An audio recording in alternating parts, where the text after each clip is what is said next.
Bonjour tout le monde, merci d'être là. J'espère que vous allez tous bien. Moi, tout va bien ici. Je vous salue depuis Vitré, en Bretagne ou au Pays de Loire, à votre convenance, à vous de voir. Alors, j'ai des nouvelles à vous donner, mais d'abord, on va commencer par une longue vidéo dont je ne vais pas m'attarder trop longtemps parce que, en effet, cette vidéo est longue. Nous allons parler aujourd'hui du premier roi de la branche cadette capétienne, donc des Valois.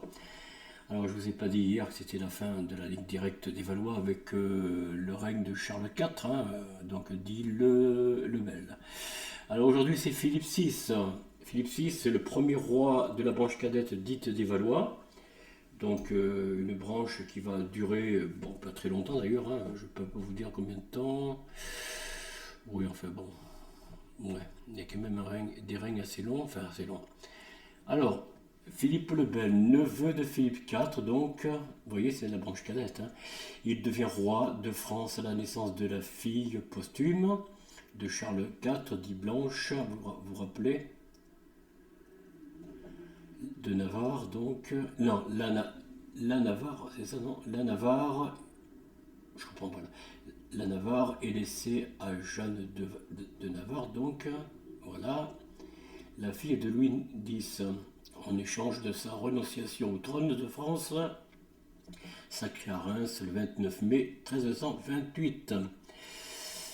Alors attention parce que ça risque, je vais essayer d'abréger un petit peu parce que je dois partir là, je ne dois pas rester là, j'ai des courses à faire bien sûr, des démarches. Alors les titres roi de France du 1er avril 1328 au 22 août 1350, soit 22 ans, 4 mois et 21 jours. Couronnement le 29 mai 1328 en la cathédrale de Reims. Régent Jeanne de Bourgogne de 1340, 1340, 1345, 1346, 1347, on y arrive. Prédécesseur Charles IV le Bel, successeur Jean II. Voilà. Alors, régent de France, du 8 février au 1er avril 1328, soit 1 mois et 24 jours, prédécesseur Philippe le Long, successeur Jeanne de Bourgogne. Oui, donc la place lui est revenue en renonçant, non c'est pas elle. Alors, comte de Valois, 16 décembre 1325, 1er avril 1328, soit 2 ans, 3 mois et 16 jours, prédécesseur Charles de Valois, successeur Philippe d'Orléans. Alors, Charles de Valois, le prédécesseur, Philippe d'Orléans, donc voilà, le successeur. Comte du Maine et d'Anjou, donc du 20 mai 1314 et 1er avril 1328, soit 13 ans, 10 mois et 12 jours, prédécesseur Charles de Valois, successeur Jean II. Alors je vous rappelle ici pour les Orléans, vous voyez, les Orléans qui font partie des Levallois, des Valois finalement, pas des Levallois mais des Valois, donc c'est une branche cadette, par conséquent le prince de... j'arrive pas à le dire. Oh, mais je vais y arriver ou quoi? L'actuel, comment dire, prince d'Orléans de Paris, donc, hein, qui est à Paris actuellement, en 2025, il prétend une place au trône. Ben non, non, justement, non. Non. Il y a des Bourbons. Les Bourbons sont encore au-dessus de la branche des Orléans. Enfin, alors, comte du Maine et d'Anjou, donc du 20 mai 1314 au 1er avril 13, je l'ai dit, 1323 je crois, soit 13 ans, 10 mois et 20, je l'ai dit, décidément.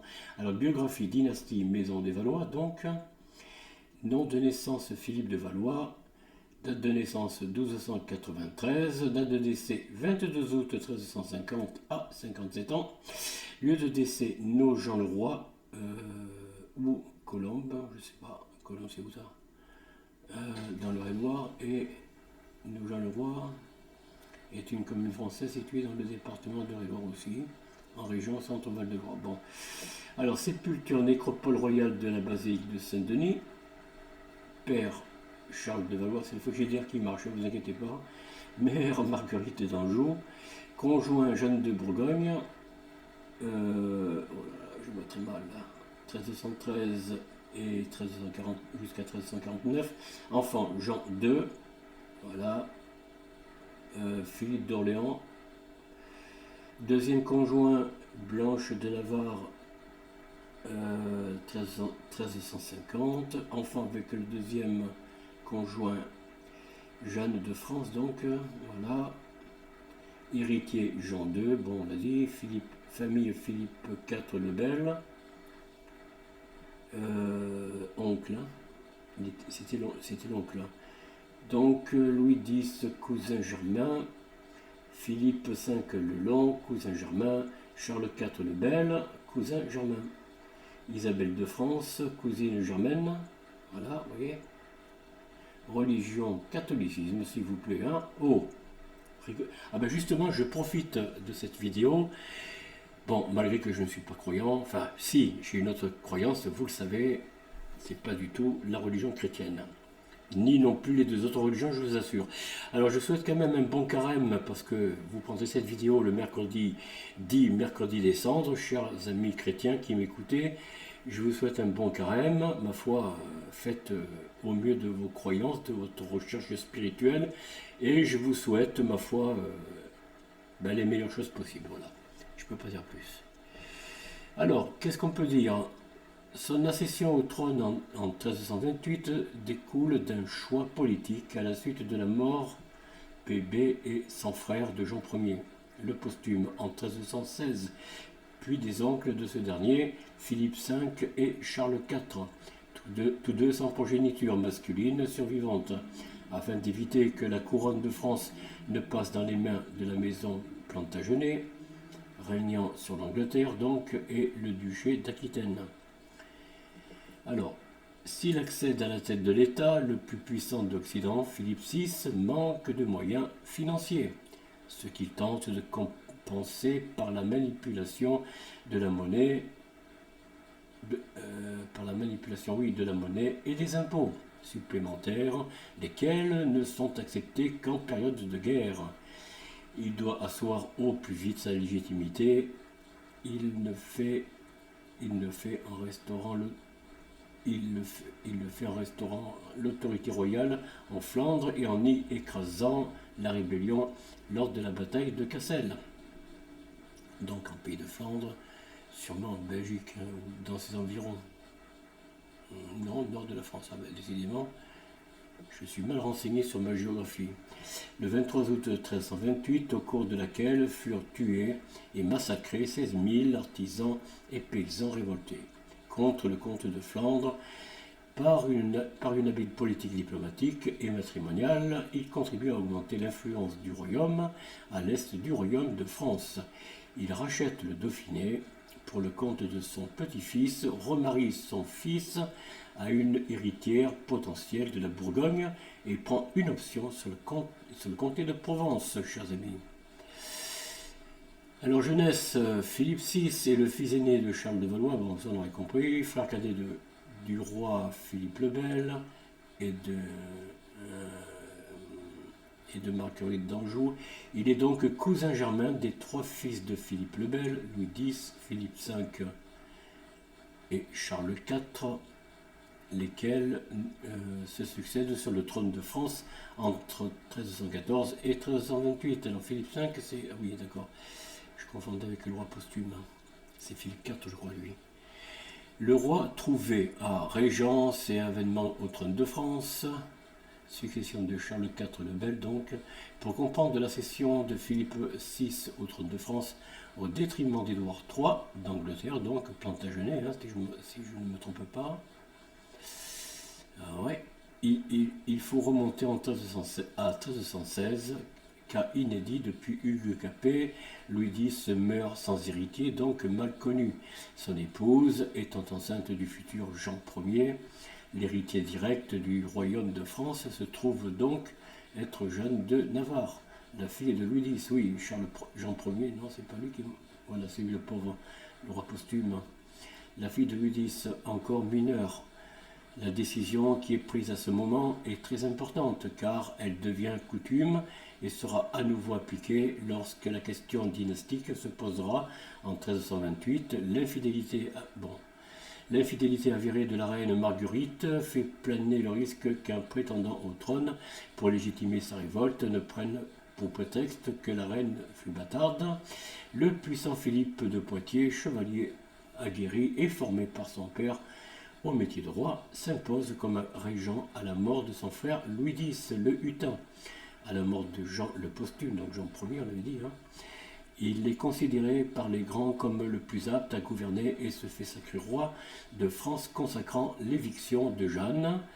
Si le choix du monarque français se fonde sur l'hérédité et le sacre, l'élection peut reprendre ses droits en cas de problème.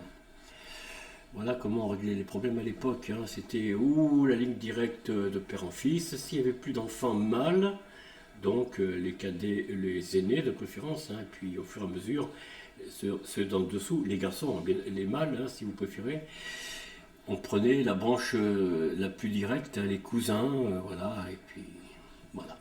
Succession de Navarre, Brie et Champagne.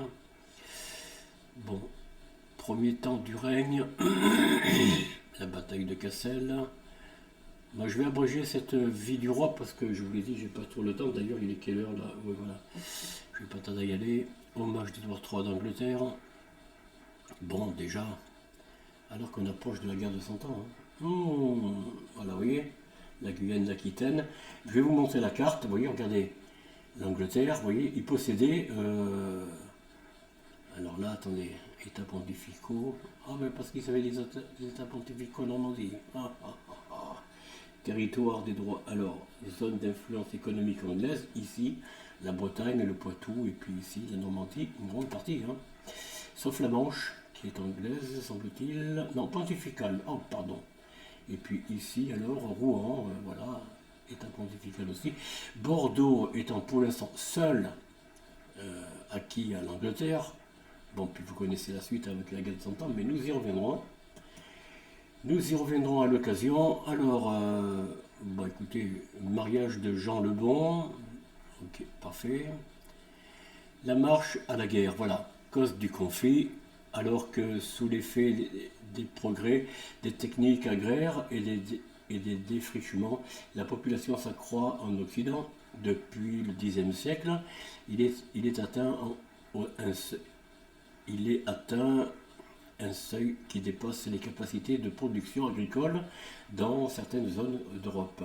Dès la fin du XIIIe siècle, avec le jeu des partages successoraux, les parcelles se réduisent et n'ont plus en 1310 que le tiers de leur superficie moyenne de 1240.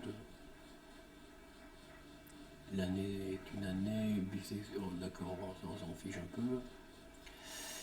D'accord. Bon.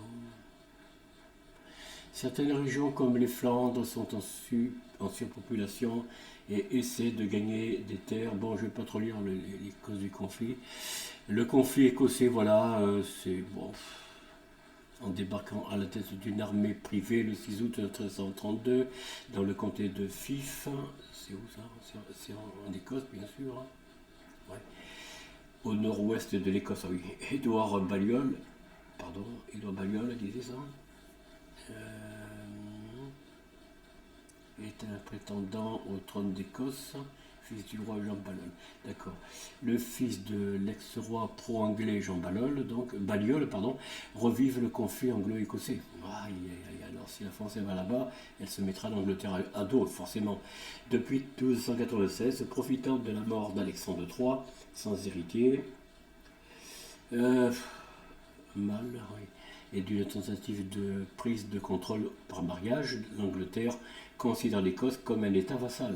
Cependant, les Écossais ont contracté avec la France la Old Alliance, la vieille alliance donc, le 23 octobre 1295, Philippe le Bel donc joue des Écossais contre Édouard Ier d'Angleterre, à qui le fait d'avoir arbitré en faveur de Jean Balliol la difficile succession de Marguerite d'Écosse ne procurait même pas la fidélité de ce roi vassal. Le roi de France était intervenu en faveur de Balliol, donc oui voilà, c'est l'une des raisons de la guerre de 100 ans, si j'ai bien compris.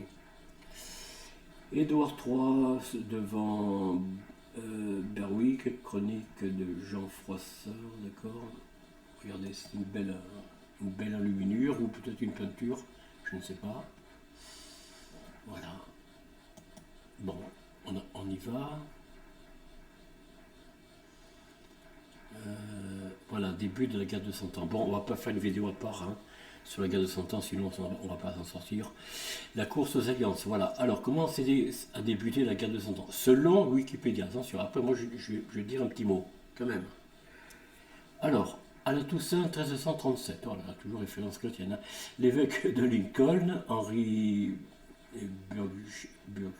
Burgess, oula, oui, arrive porteur d'un message du roi d'Angleterre adressé à Philippe de Valois. Qui se dit roi de France, c'est une rupture de l'hommage et une déclaration de guerre. Ah, carrément. Ah oui, c'est tout. Il n'y a que ça. Depuis le vote des subsides par le Parlement anglais, réuni à Nottingham, un an plus tôt, la marche à la guerre avait été rapide.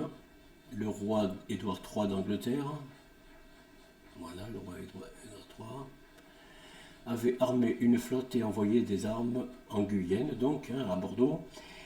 Il avait, à la fin de l'année 1336, décrété l'interdiction de la vente de laine anglaise à destination de la Flandre et accordé en février 1337 des privilèges aux ouvriers étrangers qui viendraient s'établir dans les villes anglaises pour forcer les villes drapantes. Je ne sais pas comment on dit, hein, Ypres est une ville de Belgique, d'accord. Gand, Bruges, bon, tout ça c'est évidemment Lille en France, évidemment, à choisir entre ses fournisseurs anglais et ses clients français. L'importation de draps étrangers est interdite. L'Angleterre veut. Oui, bon, ça c'est les côtés, voilà, c'est les côtés matériels, on va dire. Alors déjà, chers amis, je fais une petite digression. L'Europe se disait pas l'Europe au temps médiévaux, je le rappelle. Ça c'est une erreur de sémantique de Wikipédia et de tous ces livres d'histoire actuels. Hein. On disait l'Occident tout simplement, il n'y avait pas d'Europe, ça n'existait pas. L'Europe est une dénomination de notre continent suite à une interprétation grecque. Europe c'est Europa en fait, hein, en anglais. En grec, pardon. Europa, dieu grec, je crois, je ne sais plus. Il faudrait chercher un peu la définition. Alors, offensive en Aquitaine. Alors, évidemment, en Aquitaine, qui nous allons trouver comme acteur ou plutôt actrice? Eh bien, nous allons trouver Isabeau de Bavière. Étonnant qu'ils n'en parlent pas d'ailleurs. Étonnant. Bon, ça mériterait que je lis tout particulièrement cette partie. Eh bien, écoutez, chers amis, non, on ne va pas le faire. Ou plutôt, non. Offensive en Aquitaine, chevauché d'Édouard III en 1339, oui, c'était un chevalier guerrier.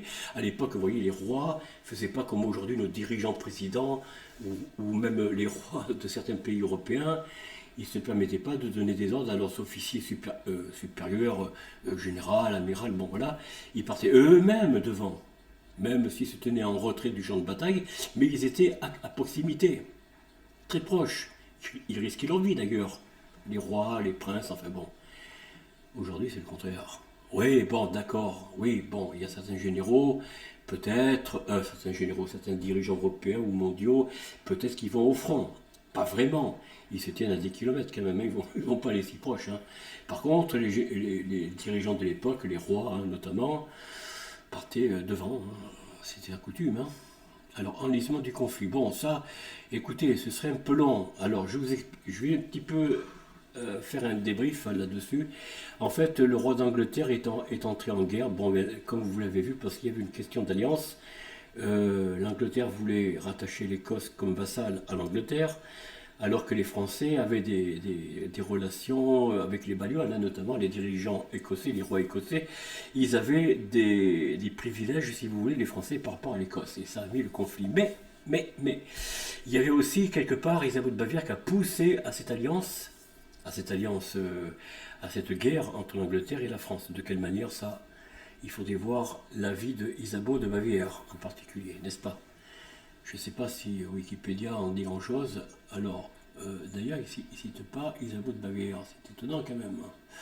Étonnant. étonnant, étonnant, étonnant. Enfin bon. Attendez, j'ai peut-être pas vu, hein. Non, apparemment.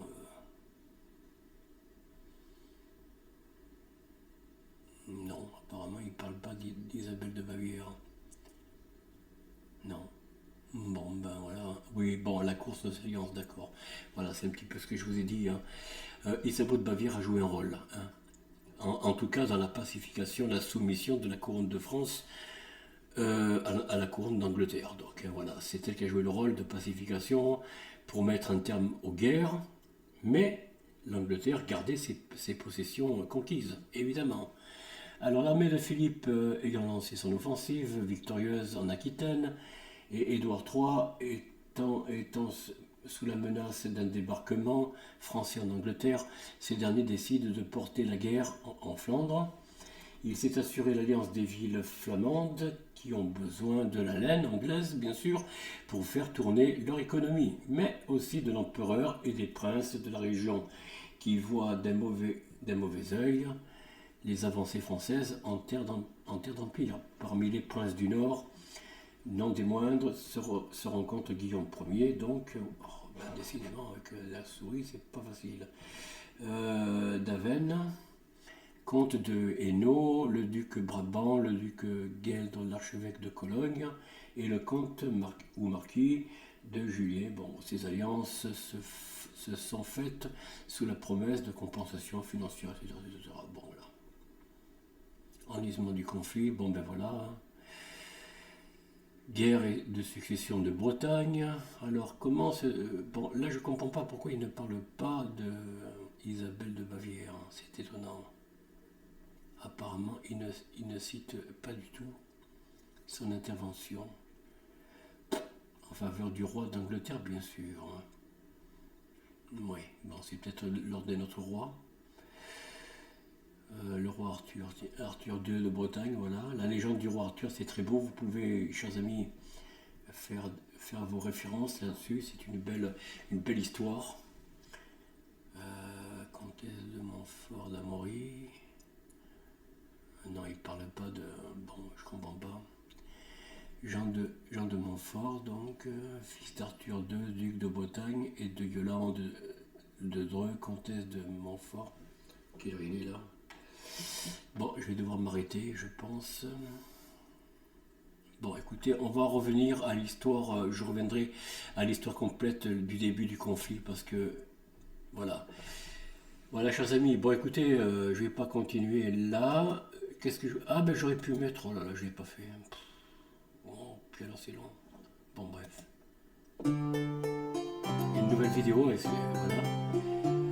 Alors... La chose que je voulais vous dire, chers amis, avant de terminer cette vidéo, très courte d'ailleurs, enfin très courte, j'espère. Monsieur François Hollande veut mettre à genoux les Américains. Vous avez entendu ça certainement. Je vous en ai parlé dans le short que j'ai fait hier, mais apparemment, il n'y a pas beaucoup de vues. Autrefois, c'était Bruno Le Maire qui voulait écraser l'économie russe en la faisant tomber par terre.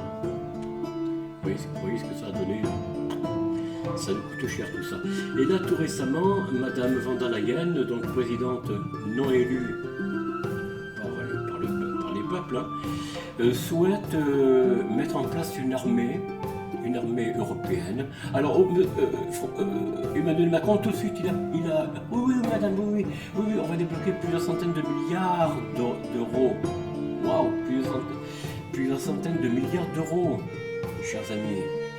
L'Europe est à genoux, vous voyez, un petit peu comme l'URSS, vous voyez, les empires, à travers les siècles, les temps comment dire, médiévaux, mais même avant les temps d'empire, je pense, les Assyriens, vous voyez, les histoires pas préhistoriques, mais après je veux dire, après la préhistoire, vous voyez, les histoires voilà, d'Antiquité, dans les temps d'Antiquité, la Rome, par exemple, la Grèce, vous voyez, eh bien, économiquement, matériellement, ils ont été à genoux.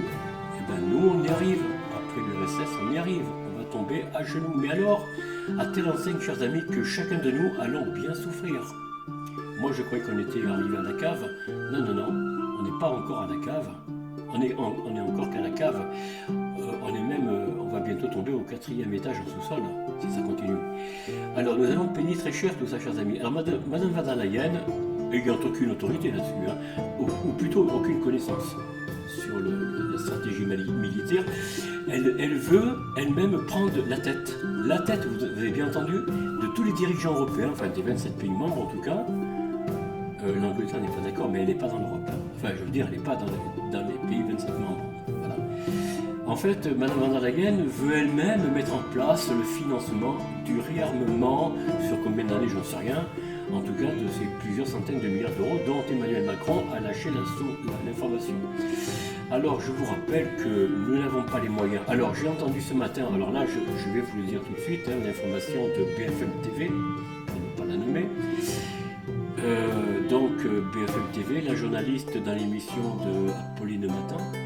Oui, parce que je bois le café, puis malheureusement, j'ai une oreille distraite, oui, j'écoute un peu ce qui se dit, même si ici à la maison, chez moi, je n'ai pas de télévision et je ne regarde pas du tout BFM, ni LCI, ni rien. Ces chaînes va en guerre, moi, c'est pas mon truc. Eux, c'était va en guerre. Alors oui, le type, le spécialiste, alors là, patenté, là, oui, nous allons dépenser, alors Apolline a posé la question, est-ce que vous pensez que nous serons indépendants des États-Unis un jour militairement? Indépendants, pas vraiment, mais nous pouvons arriver au même niveau que les Américains, ou quelque chose comme ça, en tout cas, quelques termes comme ça avoisinants. Oui, nous pouvons arriver à un niveau suffisant pour pouvoir rivaliser avec éventuellement, si ça se trouvait, avec les Américains. Mais figure-toi que les Américains, ils continuent à s'armer. Donald Trump n'a jamais abaissé le taux